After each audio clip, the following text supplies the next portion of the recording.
Andrew Schwartz, finalmente, de la Universidad de Pensilvania. Tiene doctorado, es titular de investigación para el Proyecto Bienestar Mundial y estudiante de postdoctorado en computación, información y psicología. Y en el Centro de Psicología Positiva se especializa en análisis del lenguaje para ciencias del bienestar. Utiliza el procesamiento del lenguaje natural y ha descubierto factores conductuales para el bienestar a través de lengua y medios sociales. Recibió su doctorado en Ciencias de la Computación de la Universidad de Florida. Su trabajo reciente ha aparecido en Wired, Scientific American y The Atlantic. Eh, a, a partir de este otoño será profesor asistente en Stony Brook University. Gracias por la presentación y gracias al INEGI, a Infotec y al CIDE por la invitación de venir aquí el día de hoy. Hablaré de un proyecto el día de hoy, el proyecto del Bienestar Mundial, en el que tomamos información de las redes sociales y las utilizamos para, bueno, algunos de los aspectos es para informar a los generadores de políticas. Este es un proyecto colaborativo global, bastante grande, con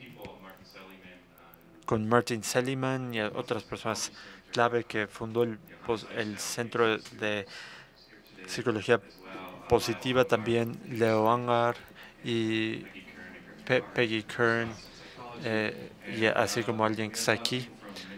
Tenemos gente de distintos campos, todos quienes están aquí para tratar de utilizar el Big Data para entender mejor a la gente y para reemplazar potencialmente las encuestas caras, digamos.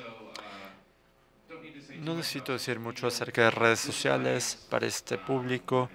Cuando hablo de redes sociales me refiero principalmente a Twitter y Facebook, pero también hay otros, bueno, aparecen redes sociales diferentes y en general la tendencia ha ido incrementando y la gente que está en redes sociales aumenta, y al ser esto, bueno, tal vez no tenga que decir más, dado que es una conferencia internacional sobre Big Data, pero bueno, quisiera mencionar que para nosotros como investigadores no se trata solo de estudiar puntos de datos, sino que son personas.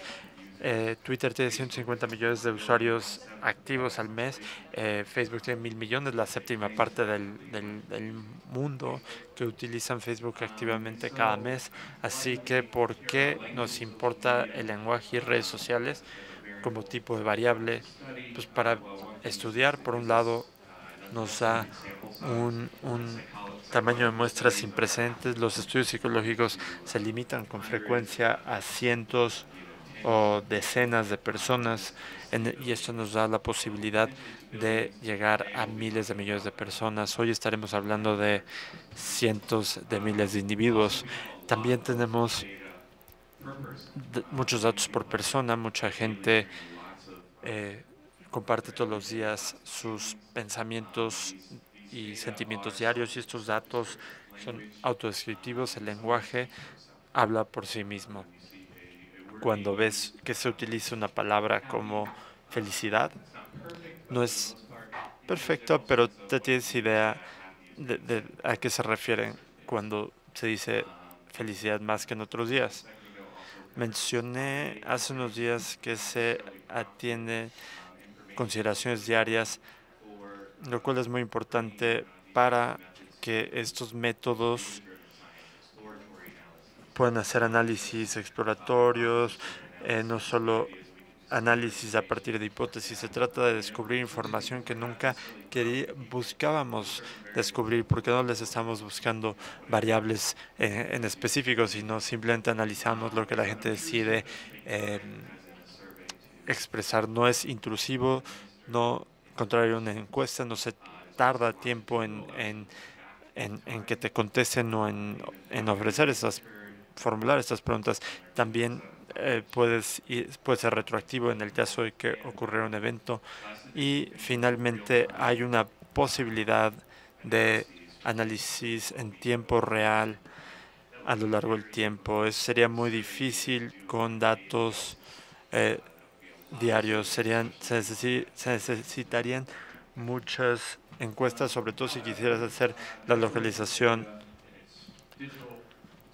en su forma digital bruta. Se obtiene como un hilo de caracteres, no es estadísticamente significativa, se necesita tener cierto tipo de procesamiento, y ahí es cuando la lingüística computacional nos sirve para modelar mejor el lenguaje, para que las computadoras nos ayuden a entender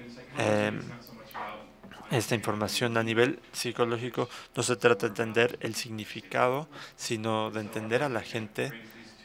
Y este proyecto conjunta ambas áreas y estamos pasando de modelación del lenguaje a un mejor entendimiento de la gente como tal.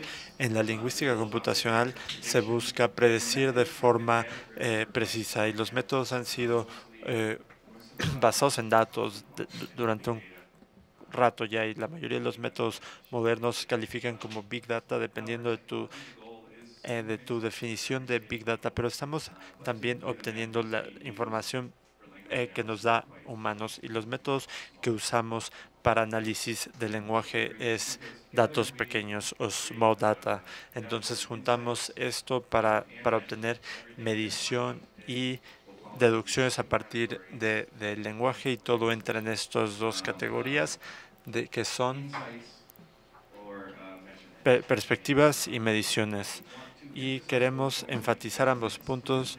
La medición es lo que le interesa al gobierno, pero algo que le interesa a los legisladores, o que creo que debería interesarle a los legisladores, es el hecho de los hallazgos o tener conexiones con los datos que nunca anticipaste. Y como ejemplo de esto, tomamos 75,000 usuarios de Facebook que usaron una aplicación que se llama My Personality. Esto lo hicimos con investigadores de Cambridge, y bueno, tomaron 20 millones de estatus, hicieron una encuesta de personalidad y vimos qué tipo de palabras reflejaban cierto tipo de persona. Extrovertido, bueno, alguien que le energiza la socialización. Entonces se ven resultados bastante obvios. Fiesta, te amo, baby, chicos, chicas. Bueno, esto es bastante válido, es lo que esperamos. Tal vez había cosas que no hubiéramos podido deducir, pero tiene sentido. Y los introvertidos, como científico de la computación, bueno, tenemos intereses estereotípicos de una persona eh, eh, introvertida, computadora, internet, Google, pero también lo que vemos es la emergencia del anime, o estos símbolos que son emoticones japoneses, y hay mucho interés en la cultura japonesa, lo cual tiene sentido, pero es algo que nunca se había estudiado. Entonces esto demuestra cómo esto nos puede introducir nueva información y que no habíamos entendido, nos ayuda a generar hipótesis. Bueno, otra variable, cuidado, aquí hay palabras groseras. Todos son datos, nada está censurado. Lo llamamos vocabulario abierto. Entonces, si te ofende este lenguaje, por favor, volteen. Esas son las personas que tienen un alto nivel de neurosis. No lo mencioné antes, pero el tamaño de esta palabra es lo predictivo que bueno, es cómo esta palabra puede predecir el resultado. Se considera que la neurosis es un estado depresivo de ansiedad, un estado de una cierta inestabilidad emocional. muchos científicos tienen entrada en esta categoría. Entonces aquí vemos, por ejemplo, resultados muy directos. El tamaño de la palabra, como les dije, es que tanto esta palabra se correlaciona con el resultado. El color es su frecuencia. Tenemos que la palabra depresión no es muy frecuente, pero cuando sí tiene lugar, cuando sí se le encuentra, en realidad puede predecir este comportamiento neurótico. De este lado tenemos a lo que se le llama, bueno, a personas emocionalmente estables del otro lado del espectro de la neurosis, y es lo que podemos encontrar, que hablan de un lindo día y no sé, también vemos un gran interés en los deportes, incluyendo el fútbol, por cierto. Todo esto fue de participantes en idioma inglés, predominantemente de Estados Unidos, y sé que hay algunos equipos deportivos de fútbol del Reino Unido, como el Arsenal. Estoy seguro que si esto se hace en México se vería algo distinto. Pero bueno, esta es la idea de que las personas emocionalmente estables tienen interés en los deportes. Es una nueva revelación que ahora esperamos poder investigar de una manera más específica en un estudio controlado, pero no vamos a entrar en esto por el momento. Entonces, esta fue la presentación y así es como va a continuar mi charla. Voy a hablar un poco sobre el análisis individual, en el que voy a explicar cómo producimos estos resultados. En este caso fue con una muestra de usuarios de Facebook, como les mencioné, personas que participaron con una aplicación donde podían enviar su información compartida con el fin de participar en esta investigación. Después voy a hablar más adelante sobre el análisis comunitario y sobre cómo todo esto se puede escalar para medir el bienestar en las comunidades y en este caso en Estados Unidos. De hecho, el INEGI está trabajando en una técnica similar para México. Y de nuevo tenemos estos dos puntos de conocimiento y de medición. Vamos a comenzar con el conocimiento. Nuestro método es que intentamos no tener un método de caja negra, porque estamos trabajando en colaboración con muchos campos distintos. Entonces, estamos siguiendo el concepto de la navaja de Occam, haciendo que el proceso sea lo más sencillo posible para obtener el mejor resultado. Y la idea básica es que tomamos la información de alguien que se puede desglosar en mensajes y un resultado. Podemos extraer características de esto. Y lo que estamos haciendo en esencia es tomar esta información lingüística no estructurada, la información bruta, para convertirla en variables con las cuales se pueden hacer métodos estadísticos convencionales o a gran escala. Después extraemos. A los lingüistas no les gusta utilizar la palabra palabra. Entonces, ellos se refieren a estas unidades léxicas que hablar de monomios, binomios y polinomios, por decirlo así, es decir, frases de una palabra, dos o tres. Aquí tenemos ejemplos de diferentes palabras, de diferentes frases relacionadas semánticamente que se encuentran de manera automática utilizando un enfoque automatizado para encontrar palabras que tienden a, bueno, es similar al análisis factorial. El análisis factorial tiene propiedades que no funcionan muy bien para el lenguaje. Este es un modelo que no tiene que ser una red de relaciones lineales, y produce estos fragmentos del idioma que son más fáciles de digerir que si nada más viéramos palabras o frases. Extraemos estas características y después hacemos un análisis de correlación. En este caso tenemos un total de 30.000 características distintas, con los miles de personas con las que trabajamos, viendo cómo se relacionan. Y algo muy importante es que tenemos que corregir el hecho de que estamos observando unas 20.000 variables, 25.000 variables. Hay otras opciones. Solamente presentamos resultados que tienen que son estadísticamente significativos. Después vamos a la nube de palabras y les voy a ahorrar los detalles de este método. Aquí tenemos otro ejemplo con base en el género. y solamente para advertirles que así es como los medios interpretaron nuestros resultados. De nuevo, nosotros no creamos estas nubes. Esto fue es únicamente lo que se obtuvo de la información. Entonces, quizá puedan adivinar cuál es la nube que pertenece a los participantes del sexo femenino y cuál es del sexo masculino. Esta es la nube del sexo femenino. Aquí podemos ver una correlación muy fuerte con este emotícono que es de un corazón, que es como que el más predictivo en este caso.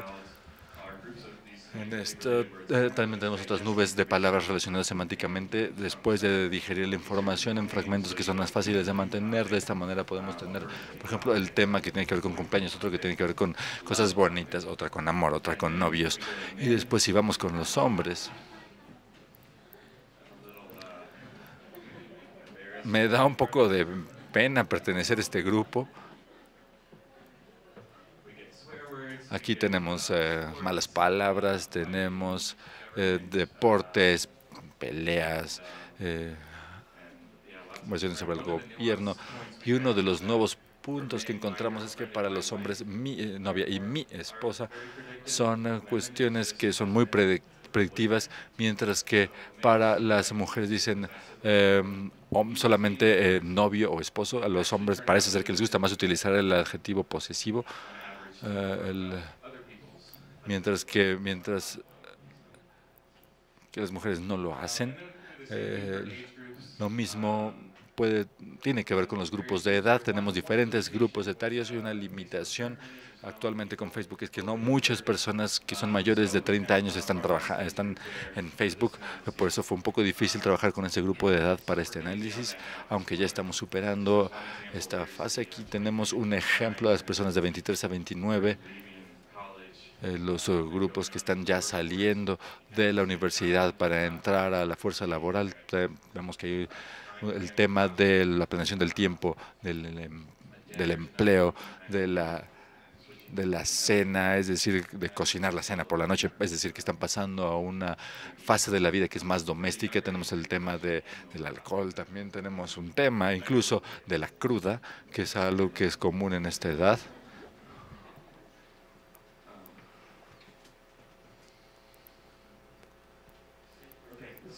Y bueno, entonces, del lado de las mediciones, la idea es que podemos hacer este mismo tipo de análisis, pero cuando estamos haciendo correlaciones con este modelo, podemos tratar de predecir el resultado para hacerlos encajar en un modelo.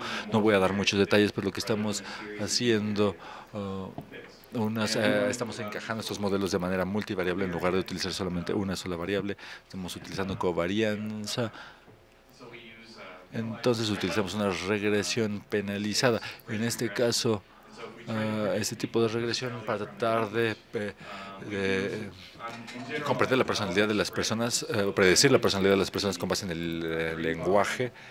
El idioma son las barras verdes y el lenguaje son las azules. En general podemos predecir la personalidad de las personas de una manera más o menos parecida como podemos predecir la personalidad de los amigos. Podemos predecir con 92% de precisión cuál es el género de la persona solamente analizando el idioma o su lenguaje. Entonces, llegando al nivel comunitario, nosotros analizamos tweets para tratar de medir el bienestar. En particular, usamos la escala de satisfacción de la vida para el bienestar. También trabajamos utilizando un enfoque como de un tablero de instrumentos donde no solamente hay una variable, sino diversas variables para el bienestar. Se los menciono porque así es a donde se dirige este trabajo. Se preguntarán por qué el bienestar. Bueno, en el Reino Unido el 81% de las personas les importa más tener una mayor felicidad que tener una mayor riqueza. Ahora la OCDE tiene diferentes directrices. México, incluido, tiene diferentes iniciativas para medir el bienestar dentro de su población. El Reino Unido ha trabajado con el Centro de Control de Enfermedades, en Estados Unidos. usamos información de satisfacción con la vida, y lo que pueden ver del lado izquierdo es un mapa de la información de satisfacción con el estilo de vida del Centro de Control de Enfermedades. Esto lo agregamos a nuestro modelo y extraímos el idioma, es decir, el lenguaje, o extraer cuando se utilizan ciertas palabras, tal como lo hicimos con los individuos, con la diferencia de que esta vez lo hicimos a nivel de condados. Y esto lo conectamos a esta información del Centro de Control de Enfermedades por condado en cuanto a bienestar, y de esta manera logramos predecir, crear un modelo predictivo de satisfacción al nivel de condados para poder poner a prueba la precisión de nuestro modelo. Y lo que tenemos aquí son nuestras predicciones de la satisfacción con la vida, solamente con base en las palabras, las palabras que se utilizan en cada idioma. Encontramos una correlación de 5.35, perdón, con base en Twitter. También nosotros agregamos a este modelo predictivo de satisfacción ciertos controles que normalmente predicen la satisfacción, que es, por ejemplo, la demografía, las características demográficas, étnicas o socioeconómicas, porque hasta cierto grado las zonas con mayores ingresos tienden a calificarse como más felices. Pero queremos ir más allá de estos predictores estándar de la satisfacción, y sin embargo, solamente podemos utilizar los controles que tienen una correlación mayor a punto 4, y obtuvimos 5.35. Entonces, en cuanto a qué es lo que sale de estas predicciones, podemos ver de manera similar que hay muchos temas distintos. Esto lo pueden ver en nuestro trabajo. Solamente quería señalar un tema en especial que me gustó, es el tema del dinero. Aquí estamos hablando sobre la correlación socioeconómica con el bienestar, y resulta ser que tenemos muchos temas relacionados con temas socioeconómicos y relacionados con el dinero, pero el que tiene más que ver, el que es más predictivo, es el que tiene que ver con la filantropía, con la donación. Es decir, las personas que están hablando más sobre las donaciones normalmente son las personas más felices. Eso nos revela algo al respecto de la conexión entre el bienestar y la economía y la conducta. Entonces hicimos lo mismo al ver la mortalidad por las enfermedades cardíacas. Mi colega que se encuentra aquí trabajó con esto, así que si les interesa pueden platicar con él un poco más al respecto, pero la idea era ver la mortalidad por enfermedades cardíacas a nivel de condado. Extraímos diferentes características. Aquí logramos un aprendizaje por la máquina un poco más avanzado, aplicando una reducción de dimensionalidad, y después hicimos encajar nuestro modelo, o ajustamos nuestro modelo a la tasa de mortalidad por enfermedades cardíacas en los condados, y con los condados pusimos a prueba si el modelo de hecho encajaba o se ajustaba a la mortalidad, para ver si no estábamos sobrealimentando de información al modelo. Así que lo pusimos a prueba con datos nuevos, y lo que encontramos cuando vimos los predictores estándar de la enfermedad cardíaca fue que la información demográfica era predictiva en cierta medida. Tenemos la obesidad, la hipertensión y el tabaquismo fueron todavía más predictivos. Cuando agregamos los ingresos y la educación, obtuvimos estos valores de correlación, y esta predicción que va entre un modelo de predicción y los valores reales. Y después, cuando utilizamos todos estos predictores, considerando los predictores estándar, así como la información sociodemográfica, logramos una correlación de aproximadamente 0.3.